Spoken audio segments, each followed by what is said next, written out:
అతను దేశద్రోహి, అతన్ని గెలిపిస్తే నిధులు ఆపేస్తా, ఎలాంటి సహాయ సహకారాలు ఉండవు, ఖచ్చితంగా తన పార్టీ చెందిన వారిని గెలిపించకపోయినా పర్వాలేదు, కానీ అతన్ని మాత్రం మీరు ఓడించాల్సిందే, ఓడించకపోతే తీవ్ర పరిణామాలు ఉంటాయి. ఈ విషయాన్ని హెచ్చరించింది ఎవరో కాదు, ప్రపంచ పెద్దన్న డొనాల్డ్ ట్రంప్. తన సొంత దేశం అంటే అమెరికాలో న్యూయార్క్ సిటీకి జరిగినటువంటి ఎన్నికల్లో పోటీ చేసినటువంటి సోషలిస్ట్ డెమోక్రటిక్ అభ్యర్థి అని స్వయంగా ప్రకటించుకున్నటువంటి భారతీయ మూలాలు ఉన్నటువంటి జోహ్రాన్ మమ్దానీని మరి ఈ విధంగా ఆయన బెదిరించడానికి ప్రధాన కారణం ఏమంటే, గత కొన్ని శతాబ్దాలుగా మరి అమెరికా మేయర్ సంబంధించినటువంటి ఈ విషయంలో మాత్రం మరి చాలా రకాలుగా ఎంతోమంది పోటీలు పడ్డారు, ఎన్నో రకాలుగా ప్రయత్నాలు చేశారు. కానీ న్యూయార్క్ సిటీ నుంచి పోటీ చేయడానికి ఒక భారతీయ మూలాలైనటువంటి ముస్లిం అయినటువంటి వ్యక్తి పోటీ పడడం ఇదే ప్రథమం. గతంలో ఎన్నోసార్లు పోటీలు చేసినప్పటికీ ఎప్పటికి కూడా ఇక రిపబ్లికన్, డెమోక్రటిక్ లేకుంటే స్థానిక ఉన్నటువంటి అభ్యర్థులు ఈ ఎన్నికల్లో పోటీ పడ్డారు. కానీ మొదటిసారిగా ప్రపంచంలో విద్వేషం రగిలినటువంటి ఈ తరుణంలో మరి ఇస్లామోఫోబియా కూడా చెలరేగిపోతున్నటువంటి ఈ తరుణంలో మరి జోహ్రాన్ మమ్దానీ గెలుపు సాధ్యమేనా అంటే చాలామంది ఓడిపోతారని, నల్లేరు మీద నడకగాలని ఎన్నోసార్లు హెచ్చరించారు. అసలు పదవి నుంచి అసలు పోటీ నుంచి తప్పుకోవాలని కూడా కొందరు సూచించారు. కానీ భారతీయ మూలాలు ఉన్నటువంటి మరి జోహ్రాన్ మమ్దానీ మాత్రం పోటీకి మొగ్గు చూపారు. ఎందుకంటే న్యూయార్క్ సిటీ మరి అమెరికాలోనే అత్యంత అందమైన సిటీ, మరి స్టాచ్యూ ఆఫ్ లిబర్టీ ఉన్నటువంటి సిటీ కూడా ఇదే. మరి అలాంటి స్వేచ్ఛాయుత వాతావరణం ఉంటే ఈ ప్రాంతంలో మరి గత కొన్ని రోజులుగా మరి ట్రంప్ పరిపాలన ప్రజలు అనేక సమస్యలు ఎదుర్కొంటారు. ముఖ్యంగా మరి కనీస సౌకర్యాల కల్పన కూడా లేకపోవడం, కనీస ఆహారం కూడా లభించకపోవడం, మరి రవాణా సౌకర్యాలు పెరిగిపోవడం, రవాణా ఛార్జీలు పెరిగిపోవడం, రక్షణ లేకపోవడం, స్వేచ్ఛ లేకపోవడం, ఇలా ఎన్నో రకాలుగా మరి ఈ యొక్క న్యూయార్క్ ప్రజలు చాలా ఇబ్బందులు పడ్డారు.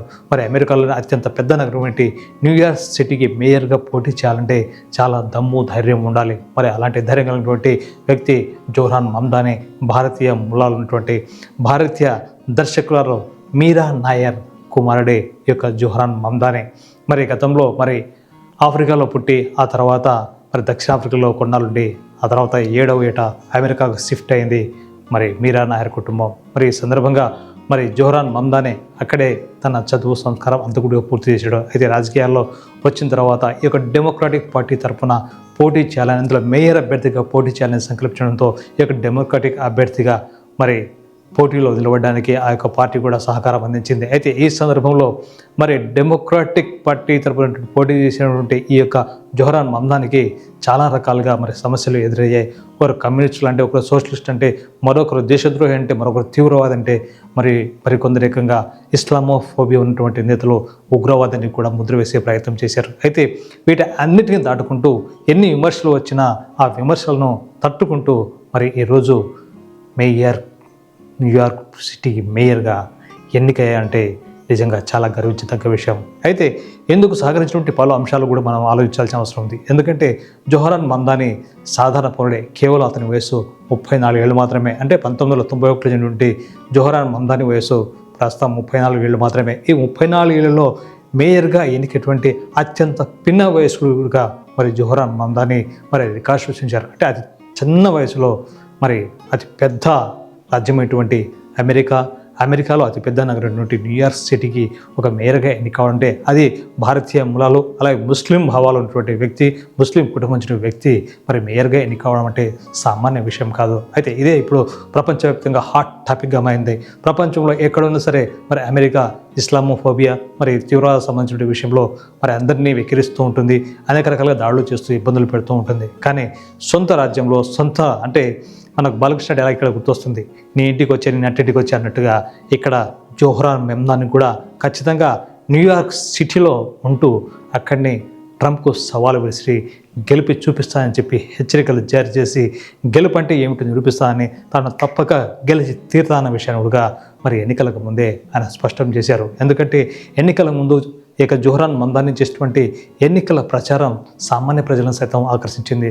సామాన్యుల్లో ఒకడిగా ఉంటూ మరి అందరిలో కల్పించబోతూ ఎక్కడ మొత్తం కాస్త విరామం కల్పించిన ఆ విరామంలో స్థానిక ప్రజలను కలుపుకుంటూ ఉంటూ స్థానిక ప్రజలతో పాటుగా వారి యొక్క అభిప్రాయాలను వారి యొక్క మనసులో భావాలు తీసుకుంటూ మీకేమి కావాలి, ఎలాంటి సౌకర్యాలు కావాలి, మీరు ఎలాంటి ఇబ్బందులు ఎదుర్కొంటున్నారు, ఈ ఇబ్బందులు మరి తొలగిపోవాలంటే ఎలాంటి సూచనలు ఇవ్వాలి అని ఆలోచించి వాళ్ళతో కలిసి మెలిసి వాళ్ళతో నిర్ణయాలు తీసుకుని వారి భావాలతో ఏకీభవించి తన అభిప్రాయం చెప్పుకొని తన అభిప్రాయానికి అనుగుణంగా మరి ప్రజలు ఉన్నారు లేదా ఇక్కడ ప్రజలకు అభిప్రాయం తీసుకుని ప్రజల అభిప్రాయంతో పాటు ముందుకు నడుచుకుంటూ మరి ఈ యొక్క ఎన్నికల్లో ఘన విజయం సాధించారు జోహరాన్ మమ్దాని. ఇప్పుడు ఇదే దేశాధ్యక్షుడు ట్రంప్కు కంటి మీద కునుకులా మారింది. ఎందుకంటే తాను న్యూయార్క్ సిటీ మేయర్గా ఎన్నికైతే మరి ఇక్కడ జోహరాన్ మమ్దాని ఎన్నికల కంటే ముందు ప్రచారంలోనే ఒక స్పష్టమైన హామీ కూడా ఇచ్చారు. అదేమిటంటే మరి ఇజ్రాయెల్ పాలస్తీనా మధ్య జరిగినటువంటి గాజా యుద్ధంలో మరి ఎంతోమంది అమాయకులు చనిపోయారు. ఈ గాజా యుద్ధానికి కారకుడు ఇజ్రాయెల్ ప్రధాని బెంజమిన్ నెతన్యాహు అని ఆరోపించినటువంటి జోహరాన్ మమ్దాని తాను మేయర్గా ఎన్నికైతే ఒకవేళ ఇజ్రాయెల్ ప్రధాని బెంజమిన్ నెతన్యాహు న్యూయార్క్ వస్తే తప్పకుండా అరెస్ట్ చేసి జైల్లో వేస్తానని హెచ్చరించాడు జోహరాన్ మమ్దాని. ఇదే ఇప్పుడు ట్రంప్కు కాస్త కంటి మీద కొనుక్కు లేకుండా చేస్తుంది. మరి ఎన్నో రకాలుగా వేధించినప్పటికీ ఎన్నో రకాలుగా ఇబ్బందులు పెట్టినప్పటికీ ప్రజలకు సైతం తాను ఈ యొక్క న్యూయార్క్ సిటీకి సంబంధించినటువంటి అభివృద్ధికి సంబంధించిన నిధులు ఆపివేస్తానని, తన చేతిలో అన్నీ ఉన్నాయని, తాను చెప్పినట్టు వినాలని మరి ఇతర పార్టీల నేతలను కూడా తప్పించి ఒప్పించి అలాగే మమ్దానికి ఓటు వేయకుండా చూడాలని మరి ట్రంప్ స్వయంగా కోరాడంటే మమ్దాని యొక్క పౌరుషం, మమ్దాని యొక్క పట్టుదల, మమ్దానికి ప్రజల్లో ఉన్నటువంటి ఆదరణ ఏపాటిదో ట్రంప్కి ఏపాటికే అర్థమై ఉంటుంది. మరి నిన్న మంగళవారం జరిగినటువంటి ఈ ఎన్నికల్లో న్యూయార్క్ సిటీకి సంబంధించినటువంటి మేయర్గా ఎన్నికైనటువంటి భారతీయ సంతతి మూలమైనటువంటి వ్యక్తిగా జోహరాన్ మమ్దాని మరి రికార్డు సాధించారు. మరి తాను ఎన్నికల సందర్భంగా ఎన్నికల ప్రచార భాగంగా ఇచ్చినటువంటి అనేక హామీలన్నీ కూడా మరి ఇక్కడ మనం మరోసారి చర్చించుకోవాలి. ఎందుకంటే న్యూయార్క్ నగరంలో మరి ఇంటి బాడిగలు భారీగా పెరిగిపోయాయి. భరించలేని బాడిగలతో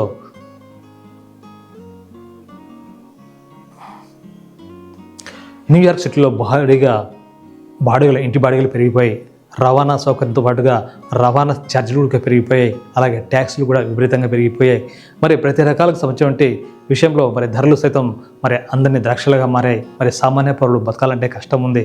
మరి కనీసం 2 పూట్ల తిండి గుడక నోచుకున్నటువంటి కొన్ని కుటుంబాలు న్యూయార్క్ సిటీలో ఉన్నాయన్న విషయాన్ని స్వయంగా జోహరాన్ మమ్దాని తన ప్రచార కార్యక్రమంలో పరిశీలించి ఆ విషయాన్ని గుర్తు చేసుకుని ఆహార పదార్థాల ధరలు కూడా తగ్గిస్తామని హామీ ఇచ్చారు. మరి అదేవిధంగా మరి ముఖ్యంగా ప్రజలకు రక్షణ, స్వేచ్ఛ అలాగే మరి అన్ని రకాలైనటువంటి సౌకర్యాలు అన్నీ కూడా మరి కల్పిస్తామని హామీ ఇచ్చారు. దీని కారణంగానే ఇప్పుడు జోహరాన్ మమ్దాని ఇచ్చినటువంటి ఈ యొక్క హామీలు మరి న్యూయార్క్ సిటీ ప్రజలను ఎంతోగానో ఆకట్టుకుంటాయి. మరి వర్ణవివక్ష, కులవివక్ష అలాంటివి లేకుండా ముస్లిం అయినటువంటి జోహరాన్ మమ్దానికి న్యూయార్క్ సిటీ ప్రజలు పట్టం కట్టారు న్యూయార్క్ సిటీ మేయర్గా. ఇది ఓ అద్భుతమైన చరిత్ర. 1665 నుంచి మరి న్యూయార్క్ సిటీకి సంబంధించినటువంటి మేయర్ ఎన్నికలు జరుగుతున్నాయి. 1665 అంటే దాదాపుగా మరి ఎన్నేళ్ళు మనం అర్థం చేసుకోవచ్చు. మరి ఎన్ని 3 దశాబ్దాలు అంటే శతాబ్దాల కాలంలో ఏ ఒక్క ముస్లిం కూడా మరి న్యూయార్క్ సిటీ మేయర్గా ఎన్నిక కాలేదు. ప్రజల నుంచి అసలు ఎన్నికైన సందర్భాలు మనకు కనిపించవు. కానీ మొట్టమొదటిసారిగా ట్రంప్ విధానాలకు వ్యతిరేకంగా గల్లం ఇప్పినటువంటి ఈ యొక్క జోహరాన్ మమ్దానికి ప్రజలు పట్టం కట్టారంటే ఖచ్చితంగా ట్రంప్కు వ్యతిరేకత ఎక్కువ ఉన్న విషయం స్పష్టమైంది. మరి ఇదే సందర్భంలో అమెరికాలో జరిగినటువంటి మరో 3 రాష్ట్రాలకు సంబంధించినటువంటి గవర్నర్ల విషయంలో కూడా డెమోక్రాటిక్ పార్టీ చెందినటువంటి అభ్యర్థులు విజయం సాధించడం ట్రంప్కు భారీ ఎదురుదెబ్బ అని చెప్పొచ్చు, పెద్ద షాకే అని చెప్పొచ్చు. ఎందుకంటే ప్రపంచ పెద్దన్నగా తాను తిరుగులేదని, తాను ఏమి చేస్తున్నా చెల్లుతుందని మరి విరవిగినటువంటి ట్రంప్కు సొంత ప్రజలే, సొంత న్యూయార్క్ సిటీ ప్రజలే మరి సొంత దేశానికి చెందినటువంటి 3 రాష్ట్రాలకు చెందినటువంటి గవర్నర్ల విషయంలో మరి భారీ ఓటమి ఎదుర్కోవాల్సి వచ్చింది ట్రంప్. ఎప్పటికైనా సరే తన విధానాలు మార్చుకోవాలని మరి ఇప్పటికే జనం కోరుతున్నారు. అయినప్పటికీ విదేశాంగ విధానాలు మాత్రం మరి కఠినమైన ఆంక్షలు విధిస్తూ ఇతర దేశాల ప్రజలను అలాగే విద్యార్థులను అలాగే సుంకాలతో ఇబ్బందులు పెడుతున్నటువంటి ట్రంప్కు ఇది పెద్ద షాకే అని చెప్పొచ్చు. మరి ఈ యొక్క జోహరాన్ మమ్దాని సిటీ మేయర్గా ఎన్నిక కావడం సరిపోయింది. మరి ఇక్కడితో మరి జోహరాన్ మమ్దాని ఆగుతుందా ఈ విజయం అంటే కానే కాదంటారు న్యూయార్క్ నెటిజన్లు. ఎందుకంటే రాబోయే రోజుల్లో అనేక ప్రాంతాల్లో మరి ఎన్నికలు జరగనున్నాయి. ఈ ఎన్నికల్లో మరి అధికారం నుండి ట్రంప్కు భారీ షాక్ ఇవ్వడానికి మరి మమ్దాని అనుచరులు, మమ్దాని డెమోక్రటిక్ అనుబంధ బృందం కూడా మరి ఇప్పుడు అన్ని రకాలుగా చర్యలు తీసుకుంటుంది. ఎందుకంటే ట్రంప్ చేసినటువంటి ఈ యొక్క విదేశాంగ విధానాలతో అమెరికా పరువు పోయిందనే భావన చాలామంది ప్రజల్లో ఏర్పడిందంట. ఇదే విషయాన్ని అనేక సర్వేలు కూడా మనకు తెలియజేస్తున్నాయి.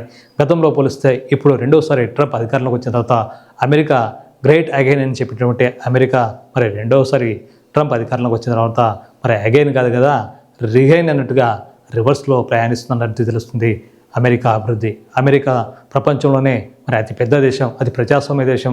ప్రజాస్వామ్యానికి పట్టుగొమ్మలుగా ఉన్నటువంటి అమెరికాలో ఇలాంటి విద్వేషపూరిత రాజకీయాలు, ట్రంప్ లాంటి తుంటరి రాజకీయాలు, తెప్పరి రాజకీయాలు పనికి రావన్న విషయాన్ని మరి న్యూయార్క్ సిటీ ప్రజలు జోహ్రాన్ మమ్దాని ఎన్నికతో స్పష్టం చేశారు. ఇప్పటికైనా సరే ట్రంప్ విధానంలో, పరిపాలన విధానంలో తీసుకునే నిర్ణయాల్లో కొద్ది వరకు మార్పులు వస్తే బాగుంటుంది. కానీ ఇదే విధానం కొనసాగిస్తే మరి అమెరికాలో ఒక జోహ్రాన్ మమ్దానే కాదు, మరి అనేక మంది జోహ్రాన్ మమ్దానీలు పుట్టుకొచ్చే అవకాశం ఉంది. మరి ట్రంప్కు ఇబ్బంది పెట్టే అవకాశాలు కూడా ఉన్నాయి. అందుకే ఎప్పటికైనా సరే ప్రపంచంలో దేశాలపై ఆంక్షలతో తన ఆధిపత్యాన్ని చెప్పుకుంటూ, తను పెద్దన్నగా చెప్తూ మరి అనేక దేశాల మధ్య యుద్ధాలని చెప్పినటువంటి ట్రంప్కు మరి సొంత దేశంలోనే అతి పెద్ద నగరం ఏంటి ఈ యొక్క న్యూయార్క్ సిటీలోనే మరి పరాభవం ఎదుర్కోవడం అంటే ఖచ్చితంగా డొనాల్డ్ ట్రంప్ యొక్క ట్రబుల్స్ ఇక్కడి నుంచి స్టార్ట్ అయ్యని చెప్పవచ్చు. ఏదేమైనా సరే మరి భారతీయ మూలాలు ఉన్నటువంటి జోహ్రాన్ మమ్దాని కేవలం 34 సంవత్సరాల వయసులో మరి న్యూయార్క్ నగర మేయర్గా ఎన్నిక కావడం భారతీయులందరికీ సంతోషించే విషయమే. మరి ఈ సందర్భంగా ప్రతి ఒక్కరూ జోహ్రాన్ మమ్దానికి అభినందనలు తెలుపుదాం. మీరేమంటారు? ఖచ్చితంగా కామెంట్ చేయండి. మా ఛానల్ను లైక్ చేయండి, షేర్ చేయండి. మీ విలువైన సలహాలు, సూచనలు కామెంట్ రూపంలో తెలియజేయండి. Thank you.